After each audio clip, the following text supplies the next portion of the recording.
Bien, mes chers amis, bonsoir. Je suis heureux de vous retrouver comme d'habitude chaque semaine pour la Sidra, pour commenter avec vous la Sidra de la semaine. Saluer tous les membres des communautés qui prennent le temps de m'écouter. Merci beaucoup. Vraiment, du fond du cœur, je vous remercie. Et particulièrement aussi la communauté de Casablanca qui a écouté mon message de la semaine dernière, Béhémet, et qui a prouvé qu'elle m'aimait comme elle sait que je l'aime profondément. Chacun d'entre eux sait que je l'aime profondément. Et donc, encore merci de prendre le temps de m'écouter. Et Zat Hashem, j'espère que les cours vous plaisent. J'ai demandé souvent qu'on fasse des commentaires sur YouTube. Malheureusement, j'ai pas eu encore beaucoup de commentaires. J'aimerais quand même que vous commentiez un peu les cours, que vous me posiez des questions. C'est avec un grand plaisir que j'y répondrai. La paracha de cette semaine, bien sûr, c'est la paracha de Mehila de Yitro, paracha très importante, parce qu'elle contient en elle Aseret Adiberot. Et justement, à ce sujet, beaucoup d'amis à moi m'ont dit, Yaakov, est-ce que tu peux nous expliquer le lien qu'il y a entre un commandement et l'autre et un moyen mémotechnique de s'en souvenir? Parce que c'est vrai qu'on a l'habitude de voir les tables de la loi sur les dessus des chals dans la synagogue et que, bon, de manière mécanique, on pense les connaître et que souvent, on ne les connaît pas profondément. Donc, Be'ezat Hashem, ce soir, c'est un cours détente. Je vais expliquer de la meilleure manière possible chaque commandement d'Akadosh Baruch Hu et trouver bien sûr le lien entre chaque commandement. Alors déjà, pour que vous ayez ces commandements en tête, c'est le Hot Abrid, donc les tables de la loi. Je vais vous les schématiser. Vous savez que les tables de la loi sont deux. Il y a deux tables de la loi. Il y a la table de droite et la table de gauche. Et que c'est comme ça que Moshe Rabbeinu alav shalom les a descendus du Har Sinaï. Et que du côté droit, ce sont toutes les mitzvot qui concernent Akadosh Baruch Hu et l'humain, et du côté gauche, ce sont toutes les mitzvot qui concernent, on va dire, les lois sociales et les rapports entre humains. Donc du côté droit, on va appeler ça les rapports verticaux, les rapports qui concernent le service de Hachem, les commandements de Hachem directement à l'homme, et du côté gauche, on va appeler ça les rapports horizontaux ou sociaux entre les êtres humains dans la société. Alors, on va commencer tout de suite par le premier commandement, la Torah, donc elle débute juste pour vous dire que les 10 commandements sont tellement importants qu'ils contiennent, le Rashi nous dit qu'ils contiennent en eux déjà les 613 mitzvot. Donc, la Torah entièrement est inclue dans ces 10 commandements. Bien sûr, il faut étudier tout ça pour comprendre le cheminement de chaque commandement, comment on peut arriver de 10 à 613, mais ça, c'est un autre débat. Ce sont des études qui vous permettront de savoir et mettre comment les commandements et les 613 mitzvot s'enchevêtrent dans les 10 commandements. On peut dire encore une fois que les 10 commandements sont les pères de tous les commandements, et c'est à ce titre qu'on a l'obligation au moins de les comprendre et d'en trouver le sens. Alors, la Torah, elle commence par, bien sûr, le fameux commandement, Anochi Hashem Elohecha, Asher Hotziticha, Me'eret Mitzrayim, Mibet Avadim. Et ici, le Hacham, il nous dit que Akadosh Baruch Hu noten Torah l'Israël, Akadosh Baruch Hu donne la Torah à Israël, et il commence par la base de toutes les bases. C'est quoi la base de toutes les bases? Anihu Hashem Elokechem. Je suis l'Éternel, votre Dieu. Et ça veut dire quoi? Ça veut dire que cette affirmation que c'est Akadosh Baruch Hu qui parle avec nous, c'est le Yesod, donc c'est la base sur laquelle on va dire, se repose toute la Torah. Ça veut dire quoi? Sans ce principe premier qui est Akadosh Baruch Hu qui s'adresse aux hommes, il n'y a aucun sens dans ces dibérot, et Hazve'aïla aucun sens dans la Torah. Parce que si la Torah nous venait de l'homme, on n'en aurait eu rien à faire. C'est parce qu'elle nous vient d'Akadosh Baruch Hu qu'on doit, bien sûr, la suivre à la lettre, mais encore plus qu'on ne doit pas opposer toute forme de résistance, on va dire, intellectuelle. C'est-à-dire que l'homme, tant qu'il comprend les choses, alors il les accepte. Une fois quand il comprend pas les choses, il les rejette. À partir du moment là où Akadosh Baruch Hu nous dit Ani Hashem Elokechem, c'est moi Akadosh Baruch Hu qui vous donne cette Torah, et que cette Torah vous devez l'accepter, la suivre et la pratiquer parce que c'est moi qui vous l'ordonne et non pas parce que c'est votre logique à vous qui l'accepte. Parce que très souvent, quand ça correspondra à notre logique, alors on les fera, ces mitzvot, et quand ça correspondra pas à notre logique, alors on ne les fera pas. Donc c'est pour cela qu'Akadosh Baruch Hu nous dit ici, je suis l'Éternel, ton Dieu, qui te donne cette Torah. Et pourquoi j'ai tous les droits? Parce que Asher Hotzeticha Meret Israël Ibet Avadim, parce que c'est moi qui t'ai fait sortir d'Égypte, de cette terre maudite où tu as été asservi pendant 400 ans et où, de manière naturelle, tu n'aurais eu aucune chance de sortir, puisque les Hacham nous expliquent bien que toute personne qui est rentrée en Égypte ne pouvait en ressortir. Alors, il y en a qui disent que c'est sur le plan physique, il y en a qui disent que c'est le plan spirituel. Moi, je suis plus enclin à penser que c'est sur le plan spirituel, c'est-à-dire que les mœurs égyptiennes étaient tellement ancrées dans chaque personne qui y habitait qu'il était très difficile de s'en défaire. Mais également, Akadosh Baruch Hu t'a fait sortir d'un endroit où personne, aucun autre Hasvi Halila, aucune autre puissance, aucun autre Dieu n'aurait pu te faire sortir, ce qui prouve que je suis le Dieu tout-puissant, ce qui prouve que tu dois suivre mes commandements parce que tu m'es redevable. Et si je t'avais pas sorti d'Égypte, comme on dit dans la Gada, Adaïn, Aïnou Bemitzraïm, on aurait été encore jusqu'à aujourd'hui, Banenou, Debanenou, Aïnou Meshur, Radim, les Paro Bemitzraïm, on aurait été encore esclaves de Pharaon en Égypte, c'est-à-dire, on va dire, sur le plan beaucoup plus spirituel que physique, bien évidemment. Donc ça, c'est la première des mitzvahs qui est, et justement le Hacham nous dit, il y a une controverse entre les Hachamim, est-ce que ce premier commandement est considéré comme une introduction, ou c'est une mitzvah ta'aseh, c'est un commandement positif qu'on doit suivre, c'est-à-dire se dire à chaque fois, se redire à chaque fois, Anochi Hashem comme étant une mitzvah. Ça, c'est le premier commandement. À partir de ce commandement de base, qui est Yesodi, comme il dit le Hacham, qui est sans lui, tout s'écroule, parce que quand on sait qui parle, eh bien, on écoute ce qu'il y a à dire. Et quand on sait encore plus que c'est Akadosh Baruch Hu qui nous parle, eh bien, alors on l'écoutera encore beaucoup plus et on respectera encore beaucoup plus ses commandements. À partir de là, il dit le Hacham, on va passer au second commandement. Lo yelecha Elohim harim al panai, il n'y aura pas d'autre Dieu que moi à ta face, c'est-à-dire à ta face, à la face de Dieu. Et étant donné que la face de Dieu est éternelle, donc éternellement, tu n'auras pas le droit d'avoir d'autre Dieu que moi. Ça veut dire quoi? Ça veut dire que, j'avais oublié de dire en introduction que de chaque commandement découle le précédent. Donc, vous allez voir qu'il y a un enchaînement logique à chaque commandement et que chaque commandement qui suit est la conséquence du premier. Donc, si le premier c'est Anochi Hashem Elokecha, Asher Hotziticha Meret Mitzrayim, c'est moi qui t'ai fait sortir d'Égypte, Lo Yelecha Elohim Acherim, c'est-à-dire que puisque tu es conscient qu'il n'y a aucun autre Dieu qui aurait pu te faire sortir d'Égypte, alors je te dis, il n'y a aucun autre Dieu, aucune autre puissance qui a été associée à la mienne lors de la sortie d'Égypte. Et en conséquence, il n'y a aucune puissance que tu pourras, on va dire, adorer à part moi. Parce qu'on aurait pu penser, bon, Akadosh Baruch Hu, c'est vrai qu'il est tout puissant, mais peut-être qu'il y a d'autres divinités qui l'ont aidé, ce qu'on appelle le Shitouf, comme croient les chrétiens, qu'il y a un Shitouf, qu'il y a une association, le Père, le Fils, nous on n'a qu'un seul.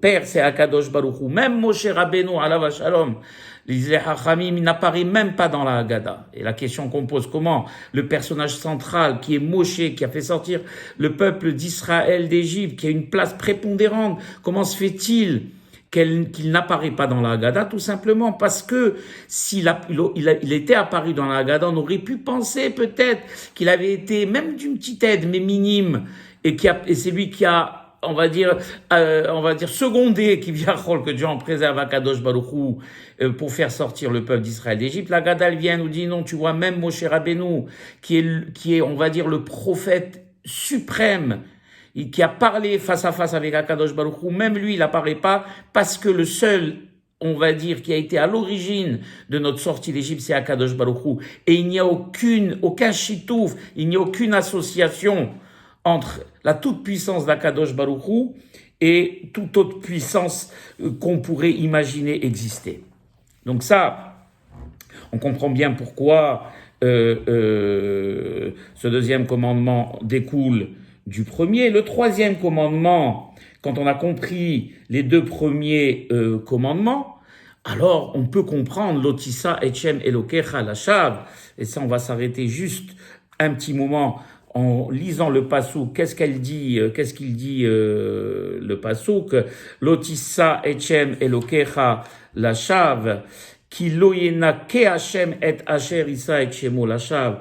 Car celui qui prononce le nom d'Akadosh Baruch Hu en vain, qui jure, même pour quelque chose de vrai, eh bien, bien sûr, je ne vais pas rentrer dans les détails halachiques, dans les Shevuot, il y a Masechet Shevuot, le traité de Shevuot qui explique bien ce qu'on a le droit de faire, ce qu'on n'a pas le droit de faire. Ici, la Torah, elle dit que même si tu jures, tu emploies le nom d'Akadosh Baruch Hu en vain, c'est-à-dire sans raison. Lo yenake Hashem et Asherissa et Shemo lashav. Hakadosh Baruch Hu ne te pardonnera pas, même Yom Kippourim, il ne sera pas mechaper une faute aussi grave que cela. Et pourquoi? Et parce que puisqu'on a compris dans le premier commandement que Anochi Hashem Elokecha Sheotzeticha, je suis le Dieu tout-puissant, et qu'il l'a prouvé lors de la sortie d'Égypte.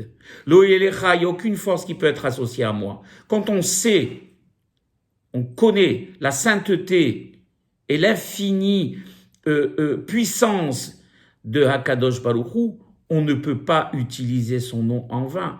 Le nom, bien que le nom ne soit pas Hakadosh Baruch Hu, il représente quand même l'essence d'Hakadosh Baruch Hu. Yudke Vavke ou Elohim ou Shaddai sont des noms saints. On ne peut pas les utiliser pour rien, parce que si on les utilise pour rien, ça prouverait que celui qui porte son nom, Hazve Haïla, est, on va dire, banalisé, et on le banalise, que Dieu en préserve. Le nom de Hakadosh Baruch Hu étant saint, parce que lui-même est saint, on n'a pas le droit de l'utiliser, bien évidemment, pour n'importe quoi. Maintenant, on va passer à la quatrième mitzvah, et cette mitzvah, elle est particulière. Pourquoi? Parce qu'ils disent les Hachamim qu'elle se trouve en quatrième position, et on va dire, elle marque un tournant par rapport aux trois premiers commandements. Ils disent même les Hachamim que c'est le chaînon entre les trois premiers commandements supérieurs qu'on va appeler, qui concernent essentiellement Akadosh Baruch Hu, l'essence même d'Akadosh Baruch Hu, et les commandements qui viennent après, qui vont de plus en plus, de manière progressive, se rapprocher de l'homme. Le Shabbat est au milieu, il est le maillon, on va dire, relieur des trois commandements qui concernent l'essence divine, et les 7 autres commandements les 6 autres commandements qui concernent, on va dire, beaucoup plus l'essence humaine. En quoi il est particulier ce commandement? Ici, le Hacham nous dit, mais là, que on va se rapprocher maintenant de la création. C'est quoi le Shabbat? Zachor et Yom Shabbat, les 4 des choses. Ça, c'est le quatrième commandement. Rappelle-toi du jour du Shabbat pour le sanctifier. Ça veut dire quoi? Sheshet Yamim Ta'avot, Ve'asita Kol Melartecha. Tu travailleras pendant 6 jours parce que tu dois imiter Akadosh Baruch Hu qui a créé son monde en 6 jours. Ve'yom Hashivei Shabbat Lashem Elokecha. Et le 7e jour, tu te reposeras au même titre qu'en guillemets Akadosh Baruch Hu s'est reposé. Lo ta'ase kol melacha, tu ne feras aucune œuvre, aucun travail, toi ou ton fils, tes filles, tes esclaves, tes servantes, ton bétail, etc. et les guérim qui habitent dans ta maison. Pourquoi? Parce que Dieu a créé le monde en 6 jours et le 7e jour, il s'est reposé. Ça veut dire quoi? Ça veut dire qu'on proclame à la face du monde, le peuple juif, en s'arrêtant, en travaillant pendant 6 jours, comme Akadosh Baruch Hu a créé le monde en 6 jours, et en se reposant le 7e jour, on est édim, on est les témoins, et on proclame à la face du monde que le monde a été créé ex nihilo. c'est-à-dire c'est une création propre d'Akadosh Baruch Hu, en contradiction totale avec les théories scientifiques et païennes qui disent que le monde a toujours existé, et la preuve en est, c'est qu'il est âgé de plusieurs milliards d'années. Bien qu'aujourd'hui, quand même, pas mal de scientifiques, même s'ils prononcent pas le nom de Dieu et qu'ils l'appellent force inconnue supérieure, ils commencent à tendre à penser que le monde, bien sûr, vient d'un genre de création ex nihilo, ce que Nachmanide avait déjà appelé comme le Homel Hiyuli, qui est on va dire le premier magma à partir duquel le monde a été créé. Mais je ne vais pas rentrer dans ces détails, qui sont un peu des détails compliqués, qu'on laissera de côté, seulement être plus terre à terre. Donc, quand on respecte le Shabbat, on proclame à la face du monde qu'Akadosh Baruch Hu a créé le monde en 6 jours ex nihilo, et donc à partir du moment où c'est lui qui a créé ce monde du néant, les êtres qui y habitent, et donc en l'occurrence nous, l'humain, lui appartenons, puisque la terre est à lui, et donc les êtres qui y habitent sont à lui, et à ce titre, il y a un Dieu, et il y a donc une loi. Parce que pourquoi tous ces théoriciens païens et tous ces scientifiques et toutes les personnes qui proclament que le monde a toujours existé, cette théorie les intéresse? Mais parce que à partir du moment où le monde a toujours existé, il n'y a donc pas de Dieu. Et s'il n'y a pas de Dieu, il n'y a donc pas de direction. S'il n'y a pas de direction, il n'y a pas de loi. S'il n'y a pas de loi, j'ai pas à suivre la loi. La seule loi que je suis, c'est la mienne. Laisser libre cours à mes instincts, pardon, et à mes envies. J'ai envie de faire tout ce que j'ai envie de faire. Les din velet dayan. Le juif vient en respectant le Shabbat et en proclamant que c'est Akadosh Baruch Hu qui a créé son monde. Et à ce titre, étant donné qu'il nous a fait sortir d'Égypte, étant donné qu'il n'y a pas d'autre puissance que lui, étant donné qu'on ne peut pas utiliser son nom en vain parce que c'est un nom sacré, eh bien je proclame également que ce monde est un monde qu'il a créé de toutes pièces à partir du néant, et que moi, en tant qu'humain habitant sur cette terre, juif proclamant cela, je dois suivre ses commandements à la lettre. Donc on voit que le Shabbat déjà, et pourquoi c'est un maillon? Parce qu'on va sortir de l'essence, on va dire, comment on va appeler ça, de l'essence imperceptible d'Akadosh Baruch Hu, l'être suprême, et on va se rapprocher maintenant à la création, à l'apparition de la matière. Et qu'est-ce qui a permis l'apparition de cette matière du néant? C'est Akadosh Baruch Hu, qui l'a fait pendant 6 jours, et qui s'est reposé le 7e jour. Vous allez voir qu'on va passer après à Kaved et Avicha et Imecha. Maintenant, on va toucher à l'humain. Vous avez vu comment l'enchevêtrement des dibérotes est logique, comment une chose en entraîne une autre, et ça n'a pas été donné de manière hasvehaïla désordonnée. Ici, on va passer à la 5e dibéra, donc là, le 5e commandement, qui est Kabed et Avicha et Imecha, les Ma'an yarichun yamecha ala adama, asher Adonai Elohecha noten lach. Alors, respecte ton père et honore ton père et ta mère, les Ma'an, d'ailleurs, le sachar que tu auras, le bénéfice que tu en tireras sera une longue vie sur la terre, une longue vie matérielle sur la terre qu'Akadosh Baruch Hu te donne. Bien sûr, de manière, on va dire, comment on va dire ça? De manière logique et humaine, tout le monde sait, que ce soit un goy ou un juif, qu'on doit respecter son père et sa mère, tout simplement pourquoi? Parce que c'est eux qui nous ont mis au monde. Si on suit une logique, bien c'est pour cela. Mais la Torah, elle est au-dessus de la logique humaine. Et Akadosh Baruch Hu nous demande, d'ailleurs c'est important, c'est pour ça, et j'ai oublié de le dire en début de cours, pourquoi la Torah commence par Anochi Hashem Elokecha Asher Hotziticha Mitzrayim. Akadosh Baruch Hu, quand il nous a donné cette Torah, il nous a pas donné cette Torah pour qu'on la suive de manière logique. Il y a au-dessus de cela une volonté divine, et cette volonté divine, eh bien, elle est des fois impénétrable. Et quand il nous demande ici d'honorer son père et sa mère, c'est-à-dire dans tous les cas de figure, il nous demande d'honorer son père et sa mère. Comme il nous demande, quand il nous dira lotir tsar, il nous demandera dans tous les cas de figure de ne pas tuer. Lotin av, dans tous les cas de figure, de ne pas tromper, etc., etc. Et je vais vous comment dirais-je, illustrer par un exemple qui va vous faire comprendre la différence qu'il y a entre nous et les Ummot et les nations du monde dans la perception de notre rapport avec le divin. Vous savez qu'il y a un midrash qui est connu, qu'Akadosh Baruch Hu, avant de donner la Torah au Ham Israël, il a fait le tour des nations. Il a commencé donc par Esav, donc par Édom. Il est allé les voir, il leur a dit, voulez-vous la Torah que j'ai gardée pendant 974 générations avant la création du monde? Ma Torah chérie, ma fille chérie, vous intéresse-t-elle? Alors le Édom, il lui pose la question à Kadosh Baruch Hu, Ma Katouvba, qu'est-ce qu'il y a marqué dedans? Kadosh Baruch Hu lui répond, L'Otir Tsar. Il y a beaucoup de commentaires sur ça. On va parler juste de ce qui nous intéresse. Et tu ne tueras point, il leur dit à Kadosh Baruch Hu.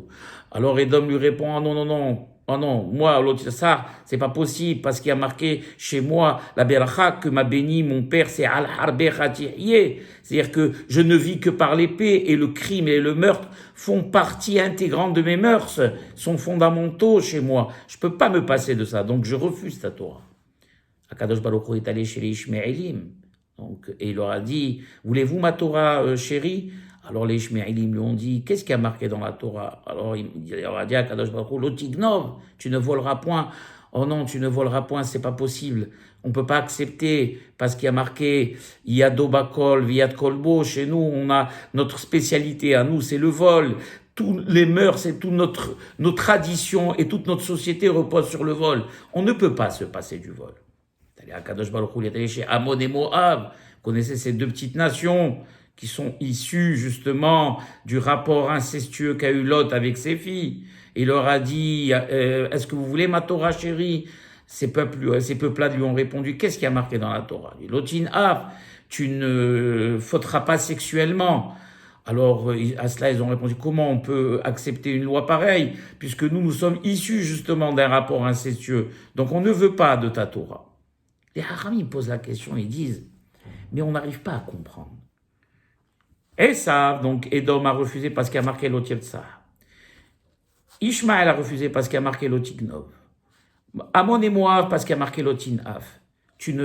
En premier, tueras point, tu ne voleras point, et tu ne tromperas point.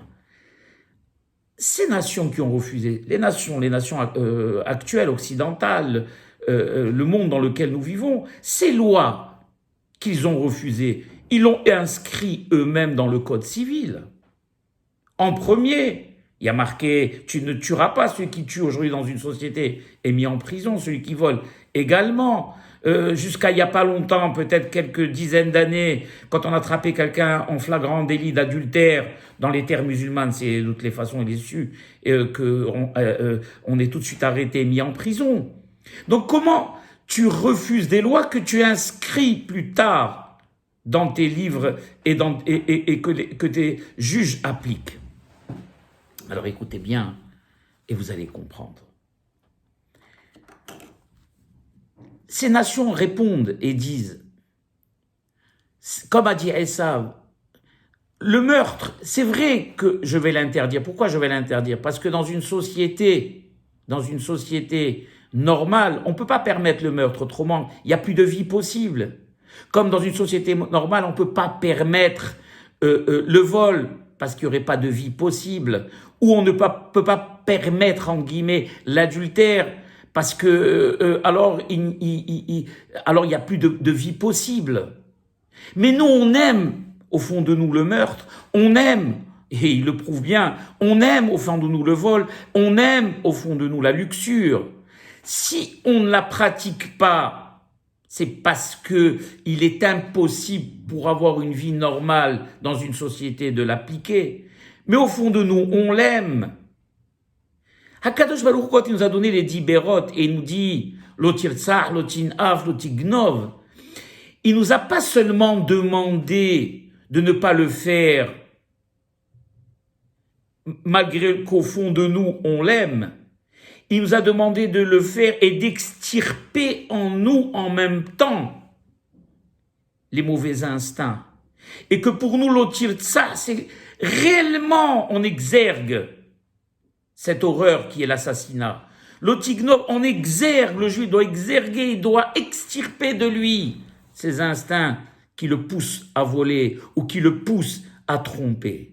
Vous voyez la différence où elle se situe? La différence, elle se situe dans l'essence des choses. Quand on dit l'otir tsah chez nous dans la Torah, c'est l'otir tsah absolu.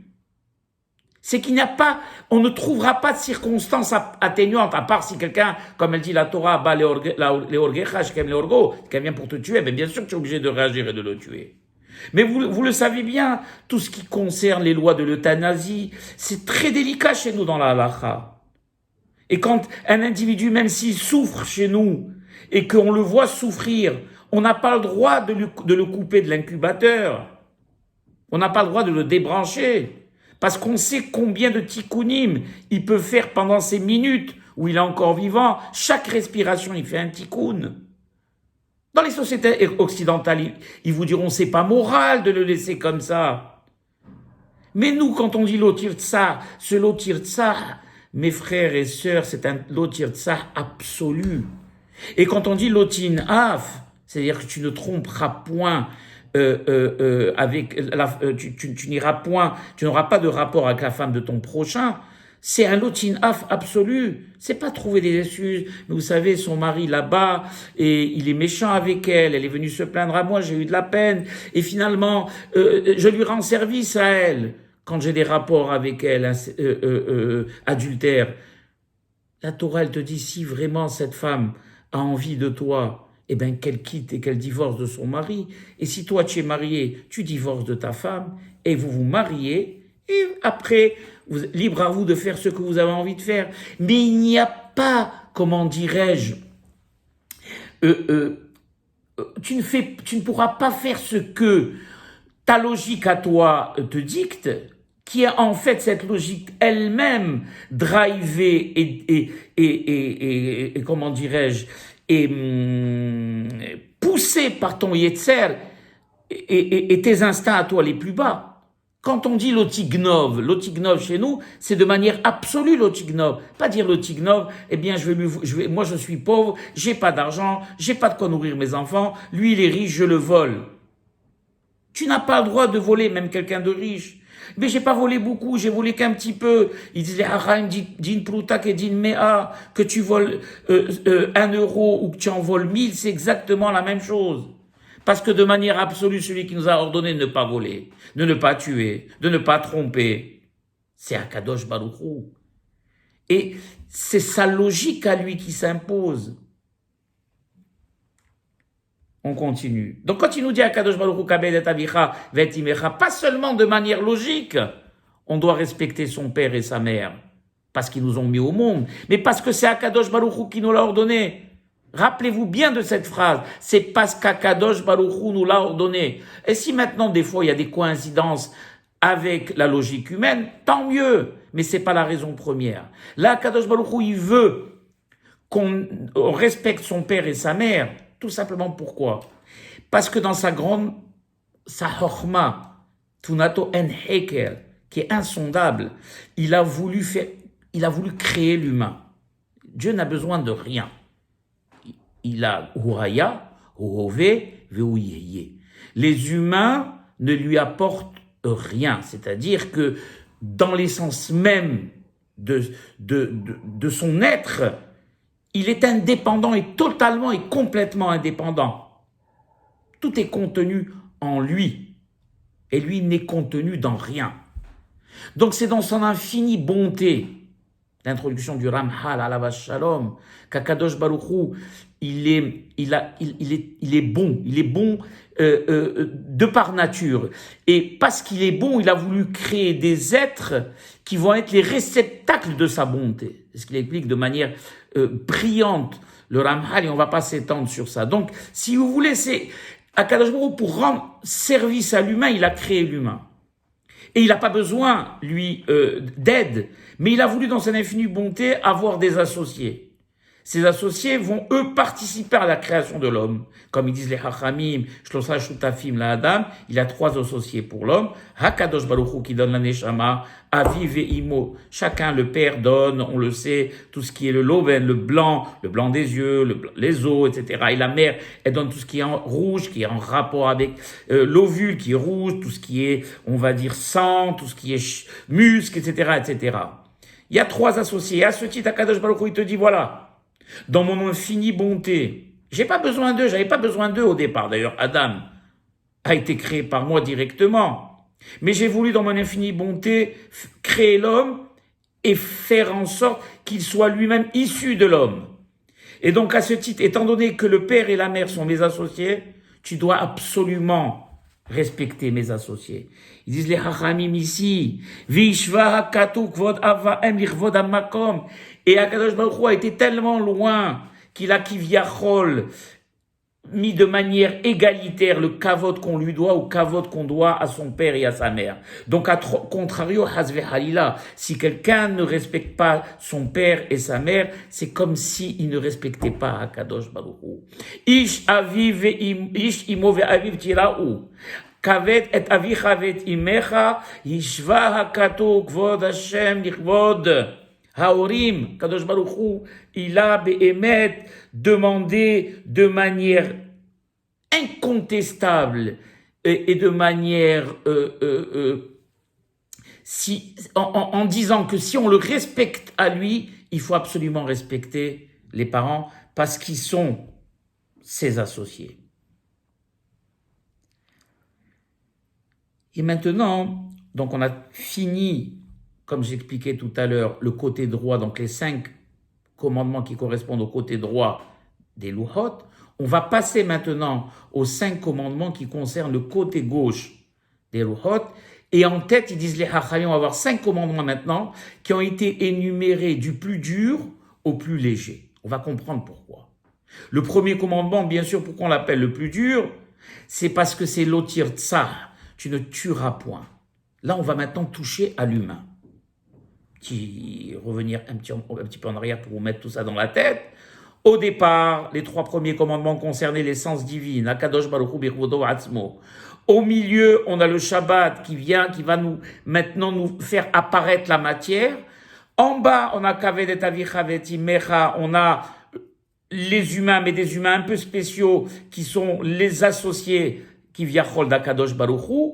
Et maintenant, au même titre, il dit à Akadosh Baruch Hu que tu as respecté ton père et ta mère parce que je t'ai commandé. Et non pas seulement parce que ce sont tes géniteurs, tu dois à ce titre aussi respecter les humains qui ont été faits à l'image de Dieu et qui font partie de la société. Pour cela, l'otir tsar, tu n'as pas le droit de tuer. Pourquoi? Parce que la vie, c'est ce qu'il y a d'essentiel pour l'homme. Et tu n'as pas le droit de lever la main sur qui que ce soit et de le tuer. Ensuite, de l'otir tsar, il y a marqué l'otin af. L'otin af, c'est la faute d'adultère. Comment vient s'insérer la faute d'adultère après la faute d'assassinat? Tout simplement parce que on aurait pu penser que la faute d'assassinat, c'est une atteinte directe au corps, au corporel. Et donc, peut-être que Akadosh Baruch Hu s'adresse à nous que en ce qui concerne le corporel. Mais en ce qui concerne les relations de couple, en ce qui concerne, on va dire, le pseudo-spirituel, qui sont les relations d'un homme et d'une femme, alors là, je peux m'immiscer et je peux prendre la femme de mon prochain. À ce titre, la Torah vient nous dire, non seulement que le corporel, tu dois l'éradiquer, tu n'as pas le droit de toucher et de tuer, même au niveau des relations de couple, tu n'as pas le droit de t'immiscer et de séparer un homme, Hazve Halila, de la femme qu'Akadosh Baruch Hu a choisi pour lui. On va passer maintenant à l'otirnov. On a parlé de l'otin af, maintenant on va parler de l'otignov. C'est quoi l'otignov? Tu ne voleras point. Alors écoutez bien, très souvent, et la plupart des personnes à qui j'explique, à qui je donne des cours, pensaient que l'otignov des 10 commandements concernait un vol matériel, vol d'argent, un vol d'objets. C'est absolument pas ça. Sachez que dans l'otignov de la Torah des 10 commandements, c'est Gonev ish umcharo, c'est-à-dire que quelqu'un vole une personne pour le vendre comme esclave. C'est très grave. Pourquoi? Parce que on le prive de liberté. Vous voyez comment on passe du physique de l'otitzar aux relations de couple dans l'otinaf et maintenant à l'otignov qui est, on va dire, priver quelqu'un de liberté et donc de possibilité d'expression spirituelle en pratiquant. Donc on a dit l'eau tirnov. Bien sûr qu'il est interdit de voler aussi du matériel. Ça, c'est évident. Je me rappelle, une fois, j'avais donné cours, je ne sais pas quand, il n'y a pas longtemps.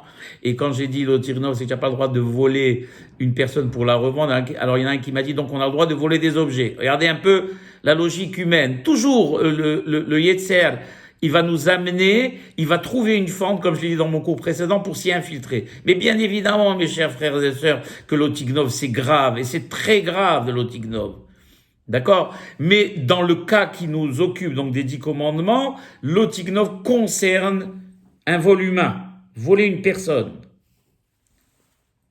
Maintenant, on va passer au 9e commandement qui est Lo ta'ane bere'acha et shaker, et tu ne produiras pas contre ton prochain de faux témoignages. Comment vient s'insérer ce 9e commandement devant les précédents? Eh bien, la Torah vient nous dire la chose suivante.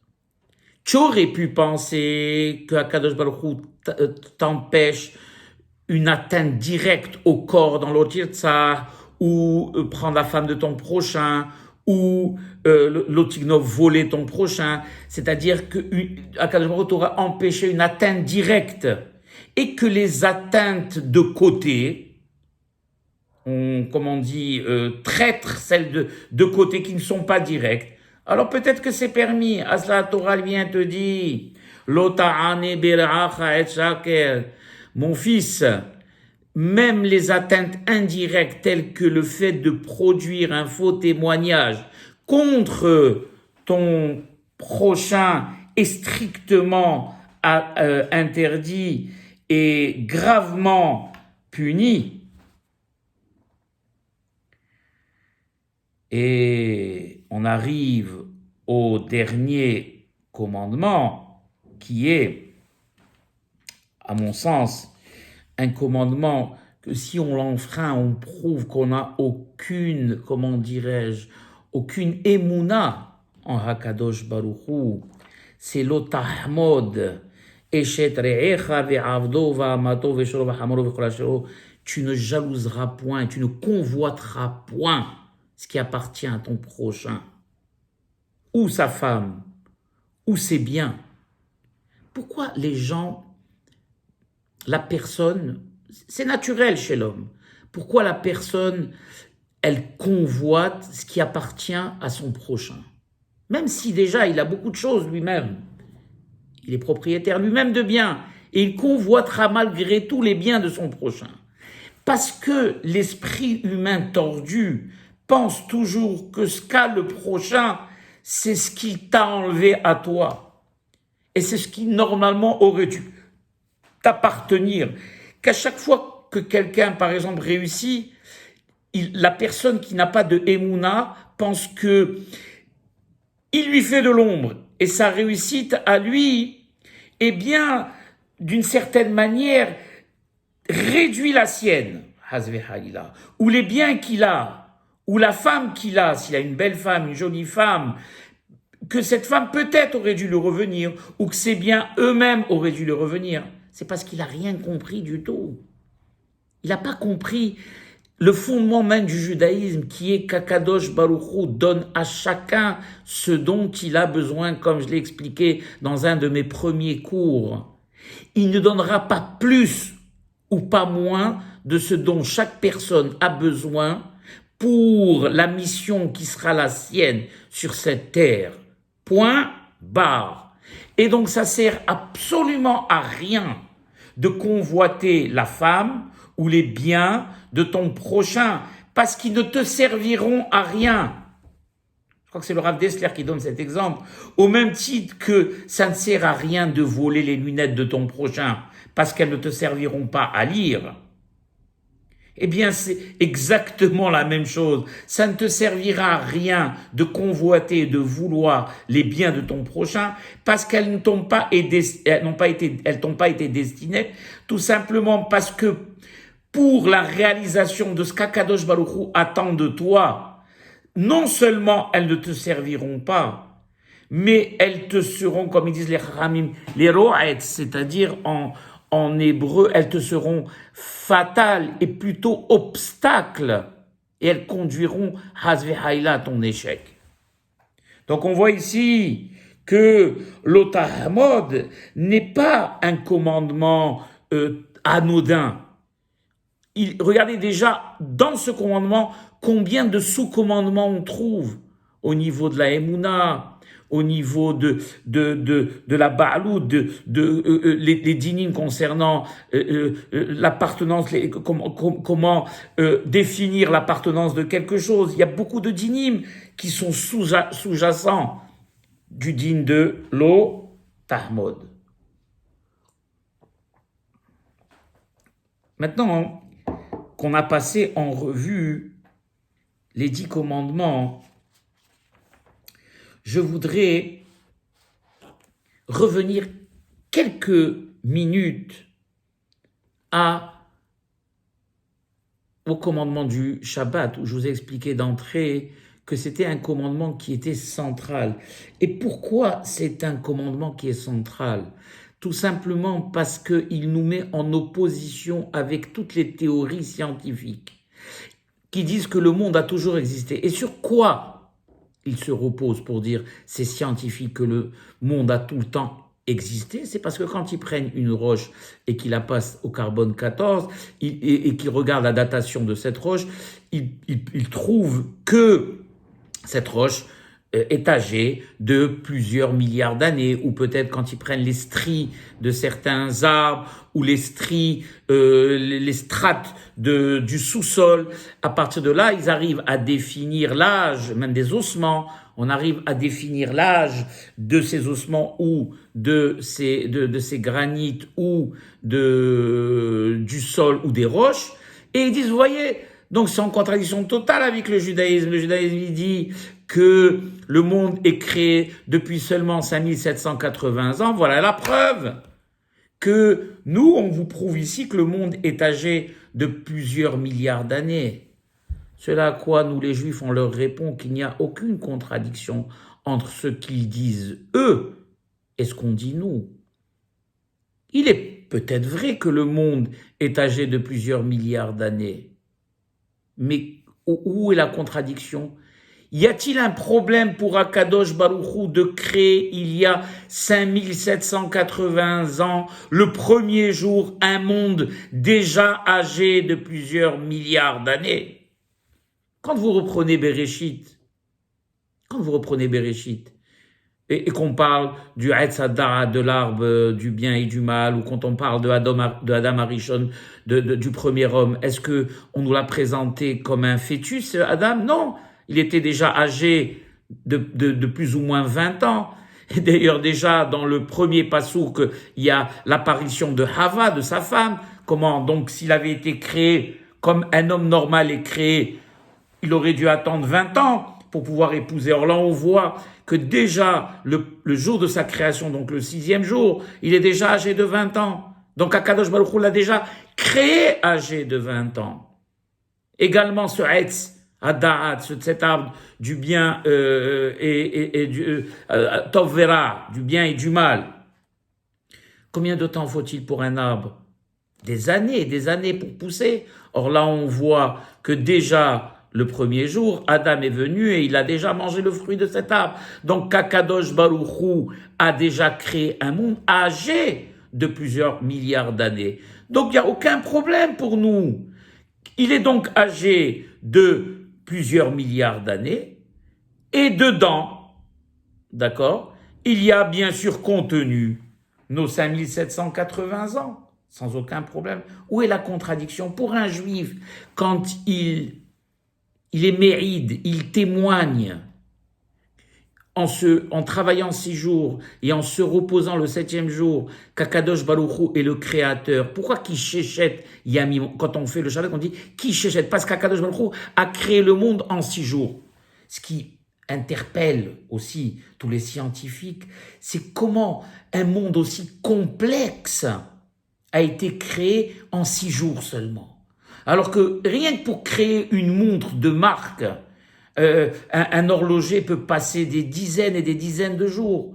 Or, on se rend compte qu'un monde aussi complexe que le monde dans lequel nous vivons, cet univers plein de galaxies, ces océans, ces terres, ces volcans, l'humain en lui-même, comme il dit David Ameler, le plus grand des miracles, c'est l'humain. Et comment je sais que c'est le plus grand des miracles?